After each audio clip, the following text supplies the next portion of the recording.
This is Ramblin' Rusty. Good afternoon. I am here on the site of the Enka plant.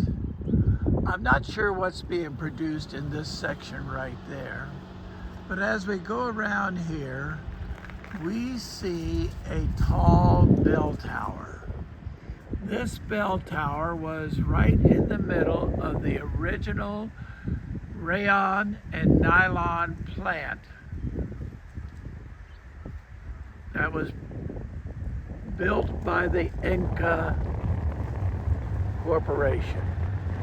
You need to check out my other podcast talking about the Enka Corporation.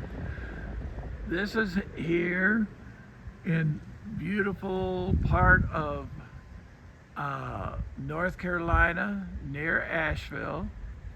And so here again, it's Ramblin' Rusty. I'm rambling around and I need to slow down, but I just want to show you the area that's right here. And also, here's my little logo on the back of my van. This is Ramblin' Rusty, signing off for now. Hard to tell where you'll find me next. See you later.